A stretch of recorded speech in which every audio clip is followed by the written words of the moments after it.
Hi, I am Mr. Creepy, and I narrate the horror stories sent in by all of you to my channel, Mr. Creepy USA.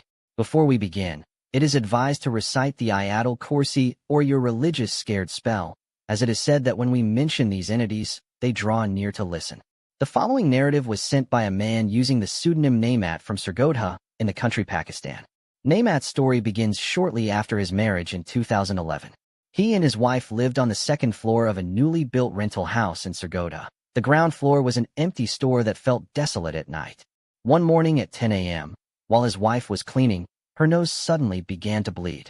Within minutes, the situation escalated. Blood began pouring from her ears and mouth, and she eventually vomited blood. Terrified, the family planned to go to the hospital, but the wife hysterically insisted on being taken to her mother's house in Mainwali instead. During the bus journey, a strange event occurred. While the bus was stationary with the engine off, the vehicle began to shake violently, though no reason was apparent. Upon arriving in Mainwali, the wife initially seemed normal, but a few hours later, the bleeding returned even more severely.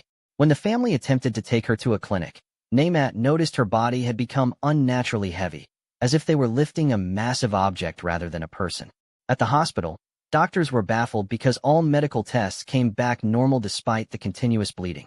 The first sign of possession. That night, they stayed at Naimat's sister's house. At approximately 3:15 a.m., the wife's body began to arch and levitate off the bed as if she were being pulled up by a rope. Her sister-in-law's elderly mother, sensing something paranormal, asked the entity, "Who are you?" The wife sat up with completely wide eyes and shouted in a deep, non-human, heavy voice, "Everyone get out." The next morning, the entity spoke through the wife again, mocking Naimat and telling him that seeking help would be useless. They visited a spiritual healer, but she claimed the jinns were too powerful for her to handle. When Naimat tried to move his wife, she remained physically rooted to the spot, becoming impossibly heavy once again.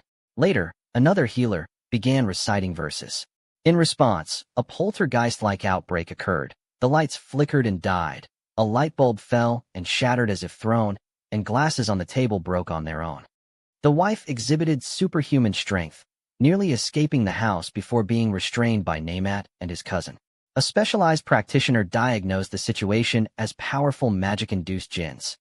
He instructed Naimat to perform a specific ritual, write a specific amulet, place the amulet inside a fish's mouth, so the fish's eyes and mouth shut with black thread.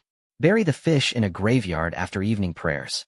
Naimat performed this task in a dark, foggy graveyard while feeling the presence of invisible entities walking beside him. The haunting of the empty store. Though the ritual provided temporary relief, the family returned to Surgodha, where the activity turned toward their home. Naimat began hearing a baby crying and seeing shadows in the empty store downstairs at 2 a.m.